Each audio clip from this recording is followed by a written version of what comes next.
اعوذ باللہ من الشیطان الرجیم بسم اللہ الرحمن الرحیم وبہ نستعین انہ خیر الناصر ومعین وصلی اللہ علی سیدنا محمد وآلہ الطاہرین اجمعین۔ السلام علیکم یا اہل بیت النبوہ۔ عزیزان محترم، ماہ مبارک رمضان ختم ہو گیا، ضیافت الہی کا مہینہ ختم ہو گیا۔ پروردگار عالم کا ہزار شکر کہ اس نے توفیق دی، ہم نے ایک مہینہ اس کی بندگی کیا ہے۔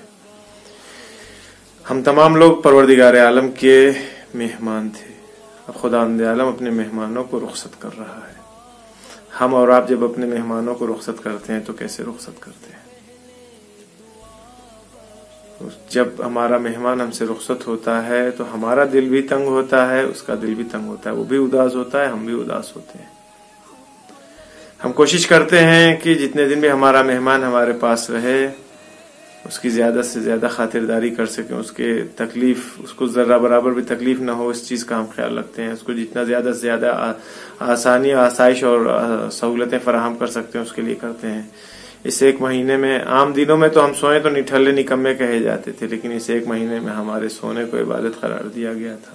ختم ہو گیا یہ مہینہ۔ ہماری سانس لینے کو تسبیح قرار دیا گیا تھا، یہ مہینہ ختم ہو گیا۔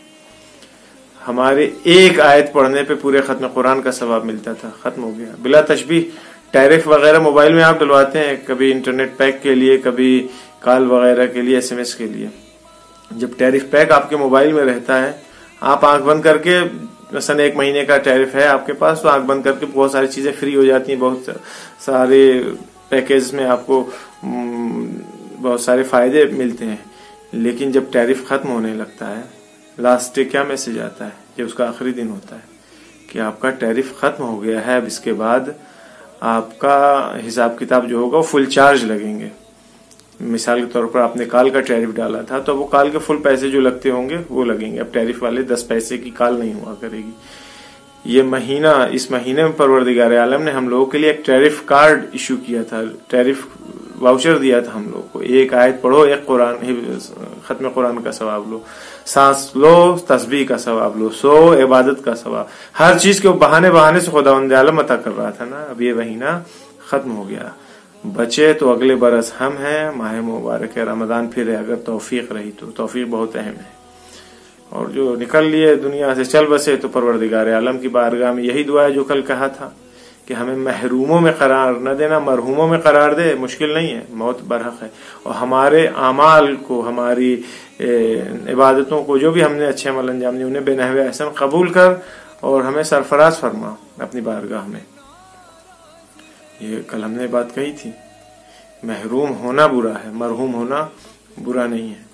ہم پاک اور صاف طاہر رب کی رحمت کی چادر میں لپٹے ہوئے سر سے پیر تک چھپے ہوئے اس کے پاس جب پہنچیں گے تو پھر کیا کہنا۔ عزیزوں، عید کا دن ہے، اور یہ عید امیر المومنین صلی اللہ علیہ وسلم نے فرمایا ہے کہ ہر وہ دن جس دن انسان اپنے آپ کو گناہوں سے محفوظ رکھے، اس کے لیے عید کا دن ہے۔ اس میں کوئی شک نہیں کہ ایک مہینے کی عبادت کے بعد خداوند عالم نے انعام کے طور پر، پرائز کے طور پر، جائزے کے طور پر ہمیں عید سعید الفطر ہمیں عطا فرمائی ہے۔ وَجَعَلْتَهُ لِلْمُسْلِمِينَ عِيدًا۔ ہم اس عید کے دن کا احترام کریں اور عید کو عید کی طرح سے ہی سیلیبریٹ کریں، خدا نخواستہ کسی گناہ کے مرتکب نہ ہوں اس دن۔ یہ عید صرف ہمیں آپس میں ہی خوش رہنے کے لیے نہیں، بلکہ ہمیں چاہیے کہ ہم دوسروں کا بھی اس عید میں خیال رکھیں۔ فقہی مسائل آپ کو معلوم ہے، دوسرے علماء کرام بیان کر رہے ہیں مسلسل، فطرے کے آپ لوگ ادا کیجئے، غریبوں کا خیال رکھیے۔ جو لوگ کل تک ہمارے درمیان موجود تھے آج نہیں ہیں، ان کے ہاں تعزیت کے لیے جائیے۔ یہ ساری چیزیں ہیں جو کر سکتے ہوں انسانیت کے ناطے، وہ سارے کام انجام دیے۔ دوسروں کے لبوں کے اوپر تبسم لے آنا، مسکراہٹ کے سبب فراہم کرنا، ہنسی کے اسباب فراہم کرنا، یہ خود ایک بہت بڑا ثواب کا کام ہے، بہت بڑی عبادت ہے۔ کوشش کیجیے گا کہ دوسروں کو بھی اپنے ساتھ ساتھ خوش کریں۔ دوسرے بچے ایسا نہ ہو کہ نداری کی بنیاد کے اوپر عید کے دن بھی وہ غمزدہ رہیں کہ آج ہمارے پاس نہیں ہے، ہمارا بھی فلاں ہوتا ہے، یا ہمارے پاس بھی ہوتا تو ہم بھی شیرنی کھاتے، مٹھائیاں کھاتے، جشن مناتے، کچھ کرتے۔ تو سب کا خیال رکھیے، سب کی کوشش، سب کی فکر میں رہیے گا، اپنی ہی فکر یہ اچھی چیز نہیں ہے۔ عزیزان محترم، ایک مہینہ آپ لوگوں کے سامنے کوشش یہ کیا ہے کہ کام کی باتیں، اچھی باتیں پیش کی جائیں۔ البتہ جو کچھ بھی میں نے بیان کیا ہے، سب سے پہلا مخاطب اس کا میں اپنے آپ کو قرار دیتا ہوں یہ ساری چیزیں میں نے اپنے لیے بیان کیا ہے کہ پروردگار عالم ان تمام نیک صفات کو ہمارے اندر ہمیں توفیق دے کہ ہم اپنے اندر ان چیزوں کو ایجاد کر سکیں اور جو برائیاں تھیں وہ اپنے اندر سے دور کر سکیں. اس کے بعد سے کوئی دوسرا مخاطب ہے. ہم ابتدا میں ہی ابھی تمام آپ حضرات کا بھی شکریہ اور القائم ٹی وی نیٹ ورک کا بھی شکریہ ادا کرتے ہیں کہ ایک اچھا اور بڑا کام انہوں نے انجام دیا. خداوند عالم ان کی توفیقات میں اضافہ فرمائے پوری ٹیم کے. پروردگار عالم ہم تمام لوگوں کی جس طرح سے بھی ہم نے خدمتیں انجام دی ہیں اسے قبول فرمائے, کیونکہ پروردگار عالم ہماری ڈیمانڈ ہے خدا سے, جو چاہت ہے یہی کہ خدا ہمیں اپنی رحمت کے سائے میں لے لے. عام دنوں میں بھی ہم دعا کرتے ہیں نا کہ پروردگار چشم زدن کے لیے بھی اپنے لطف و کرم کو ہم سے دریغ نہ کرنا, ہم سے دور نہ کرنا. ایک لہجے کے لیے بھی اگر خدا ہم سے اپنے لطف و کرم کو اٹھا لے تو ہم برباد ہو جائیں گے. یہ عظیم رات, عظیم دن, یہ جو شب عید ہے, عید کا دن ہے, یہ بہت عظیم دن ہے عزیزوں. دعا کیا ہے پروردگار عالم سے کہ اپنے رحمت کے سائے میں ہمیں رکھنا.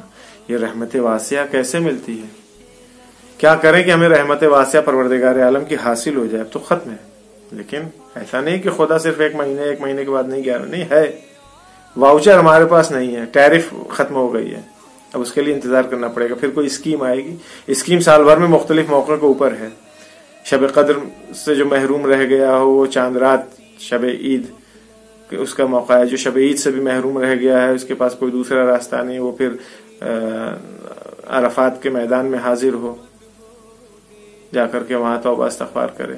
یوم العرفہ میں وہ وہاں بھی نہیں جا سکتا تو پھر ایک آخری راستہ ہے کہ یوم العرفہ قبۃ الحسین سلام اللہ علیہ کے نیچے بیٹھ کر کے وہاں پہ اپنی استغفار اور توبہ کرے پروردگار عالم کی بارگاہ میں. راستے بہت سارے ہیں, مختلف مواقعوں کے اوپر پروردگار عالم نے فراہم کروایا ہے. ابھی رحمت خدا جو ہے پروردگار عالم کی, یہ اس کے غضب کے اوپر بھاری ہے. غضب اور غصہ جو ہے وہ پروردگار عالم کا کم ہے, رحمت اس کی بہت زیادہ ہے. اسی لیے رحمت الواسعہ کہا گیا, غضب الواسعہ نہیں کہا گیا. وہ اس کے غضب وسیع نہیں ہے. ہم کریں کیا کہ پروردگار عالم کی رحمتیں ہمیں شامل حال ہوں. راستے بہت سارے ہیں لیکن ہمارا کام یہ ہے کہ ہمیں ایک روشندان ایجاد کرنا ہے, جھروکھیں بنانے پروردگار کی, یعنی ان جھروکھوں سے پروردگار عالم کی رحمت ہمارے اوپر نازل ہو. بڑے بڑے دروازے کھولنا چلیے ٹھیک ہے, مانتے ہیں ہمارے بس کا کام نہیں ہے, اولیاء الہی کے بس کا کام ہے وہ, ٹھیک. تو ان جھروکھوں کو ہم کیسے کھولیں, ان روشندانوں کو ہم اپنے اوپر کیسے کھولیں جس سے پروردگار عالم کی رحمت ہم پر نازل ہو. سب سے پہلا راستہ جو ہے وہ استغفار ہے. لولا تستغفرون اللہ لعلکم ترحمون, جب تک استغفار کرتے رہو گے پروردگار عالم تم پر رحم نازل کرتا رہے گا. طلب مغفرت کرتے رہو, استغفار کرو, کہو استغفر اللہ ربی واتوب الیہ, خدا عالم رحمت نازل کرے گا. ایک شخص تھا, میں نے شاید پہلے بھی اس کا نام جنگ بدر کے گفتگو میں لیا تھا, سہیل بن عمر یا عمر. یہ سہیل بن عمر جو ہے یہ پیغمبر اسلام کی خدمت میں لایا گیا اور یہ وہ شخص تھا یعنی انتہائی منحوس تھا. ابتدا میں 3 جنگوں میں پیغمبر کے مقابلے میں رہا, جنگ بدر, جنگ احد اور جنگ خندق میں پیغمبر کے مقابلے میں رہا. بہترین خطیب تھا یہ, اپنی زبان کے ذریعے لوگوں کو پیغمبر اسلام کے خلاف ورغلاتا تھا, تحریک کرتا تھا, لوگوں کو پیغمبر اسلام کا دشمن تیار کرتا تھا پیغمبر اسلام کا اپنی زبان کے ذریعے. اتنے بہترین اس کی زبان میں طاقت تھی, اتنا بہترین لب و لہجہ تھا. یہ جب جنگ بدر میں نے عرض کیا تھا کہ لایا گیا تھا پیغمبر اسلام کے سامنے تو میں زخمی ہو گیا تھا, اس کا ہونٹ جو تھا وہ کٹ گیا تھا, دانت اس کے دکھائی دے رہے تھے. جیسے اس کو عمر نے دیکھا تو پیغمبر اسلام سے کہا کہ یا رسول اللہ اس کے دانت توڑوا دیجیے, نہ رہے گا اس کا دانت, نہ یہ کبھی آپ کو پھر آپ کے خلاف کبھی لوگوں کو ورغلائے گا, آپ کے خلاف لوگوں کو چڑھائے بہکائے گا, آپ کا دشمن بنائے گا. پیغمبر اسلام صلی اللہ علیہ وآلہ وسلم نے کہا کہ صبر کرو. کیا کہہ رہے ہو تم, یہ اسارا کے ساتھ ایسا کوئی برتاؤ نہیں مناسب ہے. پیغمبر اسلام نے کہا کہ یہ تمہاری بات غلط ہے, اسرا کے ساتھ ایسا برتاؤ ہونا ہی نہیں چاہیے. فرماتے ہیں, وہ کہتا ہے کہ یا رسول اللہ اس کی زبان آپ کے خلاف تھی نا. پیغمبر فرما رہے ہیں عسى ان ينفعنا كلامه, ممکن ہے, میں ایسا کام نہیں کروں گا, ممکن ہے کہ اس کی زبان کبھی ہم کو فائدہ پہنچائے, اس کا کلام ہمارے لیے فائدہ مند ہو, مفید ہو. یہ کہہ دیا اور پھر جو اس وقت مقررات تھے اس کے تحت وہ آزاد کیا گیا. یہ انسان صلح حدیبیہ میں بھی اس نے پیغمبر اسلام کے ساتھ بہت برا کیا تھا, یعنی کئی مرحلے میں اس نے پیغمبر کے ساتھ برا کیا ہے, لوگوں کو دشمن بنایا, پیغمبر کے سامنے رو در رو کھڑا ہوا ہے جنگ کرنے کے لیے. لیکن جب یہ پیغمبر اسلام کے پاس فتح مکہ کے بعد، پیغمبر اسلام تو مدینے چلے گئے تھے، یہ فتح مکہ کے وقت جو ہے مسلمان ہوا ہے، آزاد ہو گیا تھا، فتح مکہ کے وقت مسلمان ہوا ہے۔ جب مسلمان ہوا، پیغمبر اسلام کی خدمت میں حاضر ہوا، حاضر ہونے کے بعد کہتا ہے یا رسول اللہ، میں اپنے گزشتہ کے اوپر جو میرا ماضی تھا، پاس تھا، میں اس کے اوپر بہت نادم ہوں، شرمندہ ہوں، میری گناہ، میری توبہ پروردگار عالم کی بارگاہ میں قبول کروائیے، ہم معافی چاہتے ہیں، آپ بھی ہماری گناہوں کو معاف کریں۔ تو پیغمبر اسلام نے اس کی توبہ، اس کی گناہوں کو ایکسپٹ کیا کہ ہاں ٹھیک ہے، چلو انشاءاللہ خدا تمہیں معاف کرے گا۔ پھر اس نے کہا کہ میں چاہتا ہوں، تعلیمات اسلامی کے اوپر عمل کرنا چاہتا ہوں۔ پیغمبر اسلام نے معاذ ابن جبل کے پاس اس کو بھیجا، معاذ ابن جبل سے کہا کہ اسے قرآن کی تعلیم دو۔ معاذ ابن جبل کا بیان ہے کہ یہ وہی خبیث شخص ہے نا، ابھی تک جب تک مسلمان نہیں ہوا تو پیغمبر اسلام کا بدترین دشمن تھا یہ، لیکن جب معاذ ابن جبل کا کہنا ہے کہ یہ میرے سامنے جب بیٹھا، میں نے اس کے قرآن کی تلاوت اس کے سامنے کرنی شروع کی، اس کو قرآن سکھانا شروع کیا، تو اس کی آنکھوں سے ابر بہاری کی طرح آنسو بہ رہا تھا، جھرجھر جھرجھر آنکھوں سے۔ کہتا ہے کہ کیا کلام خدا قرآن مجید میں اتنی طاقت ہے کہ وہ مجھ جیسے کے دل میں اتر جائے، مجھ جیسے کو متغیر کر دے، چینج کر دے مجھے، معمولی بات نہیں ہے۔ بہت کم دنوں میں ہی اس نے قرآن کی تعلیم حاصل کیا۔ یہ انسان جب تک زندہ رہا ہے، روزہ دن میں روزے رکھتا تھا، راتوں میں عبادت کیا کرتا، یعنی واقعی ضعیف اور ناتوان ہو چکا تھا۔ پیغمبر اسلام 2 سال بعد اس دنیا سے رخصت ہو گئے۔ مکے والے صرف 2 سال ہوا تھا انہیں مسلمان ہوئے، جیسے ہی پیغمبر اسلام کی رحلت ہوئی ہے، وفات ہوئی ہے، مکے والے نزدیک تھا کہ مرتد ہو جائیں اور دین اسلام سے پلٹ جائیں۔ وہاں پہ یہ ہو گیا کہ بھائی جب رسول ہی نہیں ہے تو ان کا دین نہیں، جب رسول ہی نہیں ہے تو ان کا دین نہیں، جب دین نہیں تو ہم کیا کریں گے، ہم اپنے پرانے دین کے اوپر پلٹ جائیں۔ جیسے ہی سہل ابن عمرو کو یہ بات پتا چلی ہے، فوراً یہ مکے پہنچتا ہے۔ وہاں کا جو ڈی ایم تھا یا وہاں کا گورنر جو تھا، اس کو جا کر کہ وہ بھاگنے کے چکر میں تھا وہاں سے، کہا کہ تم کیا کر رہے ہو، پکار کے لوگوں سے کہا، پروردگار سے دعا کیا تھا کہ مجھے میری زبان میں طاقت دے میرے اللہ، یہ لوگ کیا کر رہے ہیں، لوگوں کو پکار کہنے لگا کہ دین رسول اللہ کا محتاج نہیں ہے، جب تک تھے نہیں ہے، رسول اللہ ہیں تب بھی دین ہے، نہیں رہیں گے تب بھی دین ہے، یہ دین خدا کا دین ہے، تم لوگوں کو کیا ہو گیا ہے۔ وہاں پہ اس نے تقریریں کرنا شروع کیا، اور اس تقریر کے کا فائدہ یہ ہوا کہ وہ لوگ جو مرتد ہونا چاہے، دین چھوڑ کے بھاگ رہے تھے، وہ سب پھر اپنے دین کے اوپر، دین مبین اسلام پر باقی رہے۔ اب دیکھیے آپ اس جملے کو پیغمبر اسلام کے کہ عسیٰ ان ینفعنا کلامہ، کہ شاید اس کی زبان، اس کا کلام ہم کو کسی دن پیغمبر کی دور اندیش نگاہیں دیکھ رہی تھی کہ آج یہ توبہ کر رہا ہے، استغفار کر رہا ہے، ہم اس کی توبہ کرے گا، استغفار کرے گا، ہم اس کو آج معاف کر دیں گے، تو یہ توبہ استغفار کرے گا، پلٹ کے آئے گا، اور پھر یہ ہمیں فائدہ پہنچائے گا۔ پروردگار عالم جب بھی رسول اللہ اتنے رحیم ہے تو رسول اللہ کا اللہ کتنا رحیم ہوگا، آپ خود اندازہ لگائیں اس بات۔ بہت یہ پہلا مرحلہ تھا، پہلا روشن دان تھا، پہلا جھروکھا تھا۔ دوسرا عبرت ہے، انسان زندگی اور موت، بیماری، جنازے، یہ ساری چیزیں عبرت کے لیے ہوتے ہیں۔ فرحم اللہ عمران تفکر واعتبر، خدا رحمت کرے ایسے لوگوں کے اوپر جو ان چیزوں کو دیکھتے ہیں اور ان سے عبرت حاصل کرتے ہیں۔ جب انسان دیکھے گا، سوچے گا، اپنے اعمال کو دہرائے گا، فالنظر الی آثار رحمت اللہ، جب پروردگار عالم کے آثار کے اوپر نظر کرے گا، دیکھے گا، تو اس کی رحمت جو ہے بندوں کے شامل حال ہوگی۔ تیسری چیز جو ہے وہ حق کا دفاع ہے۔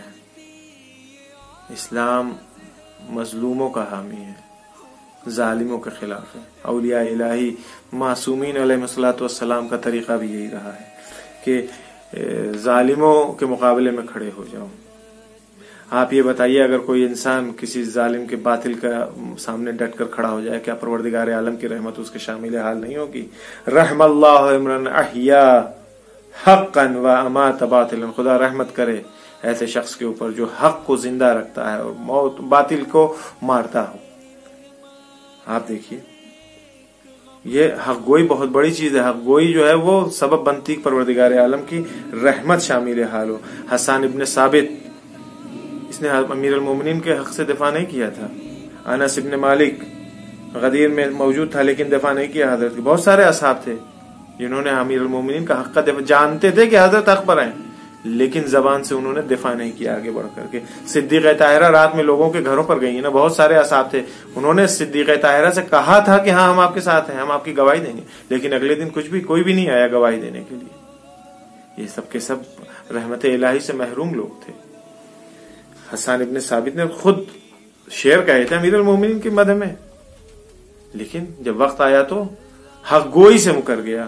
یہ حق گوئی ابوذر نے ساتھ دیا تھا, حق ابوذر نے کہا تھا, اس کے بنیاد کے اوپر ربضہ میں تبعیض کیا گیا, ان کو ملک بدر کر دیا گیا. عمار یاسر نے حق کا ساتھ دیا تھا, پیٹ میں ایسا ضرب دیا گیا تھا, ایسے چوٹ پیٹ کو پہنچائی گئی تھی جب تک زندہ رہے پیٹ کے درد سے تڑپتے رہے. اس طرح کے بہت سارے دوسرے اصحاب ہیں. یہ ہے حق کا دفاع. اور آخری اور چوتھی چیز جو ہمیں رحمت الہی سے امیدوار کر سکتی ہے, اس کی رحمت الہی شامل حال ہو سکتی ہے, وہ اہل بیت اطہار سے توسل ہے. یہ مجلس ہے, محافل ہے, ذکر ائمہ اطہار ہے, معصومین علیہ الصلوۃ والسلام ہے, جو بہانے سے ہم کرتے ہیں. کبھی شب جمعہ ہے تو چلو حدیث قصہ پڑھ لیں, آج فلاں کا برتھ ڈے ہے تو چلو اپنے بچے کے برتھ ڈے میں فلاں ذکر کر لیں, ایک محفل کر لیں, ایک جشن کر لیں, آج فلاں امام کی ولادت ہے, فلاں کی شہادت ہے, اس میں ہم فلاں کا انتقال ہو گیا ہے, سبو میں 40واں ہے برسی, کیا کیا ہے. یہ سب ذکر توسل ہے اہل بیت اطہار کو وسیلہ بناتے ہیں ہم, کس لیے کہ پروردگار عالم کی رحمت ہمیں اپنے شامل, رحمت جو ہے ہم کو شامل کر لے, پروردگار عالم اپنی رحمت میں ہمیں شامل کر لے. یہ مہینہ ختم ہو گیا عبادتوں کا, اور ہم لوگ معلوم نہیں پروردگار عالم نے ہم لوگ کی کتنی توبہ قبول کی, کتنی ہماری دعاؤں کو مستجاب کی, لیکن دعا یہی ہے.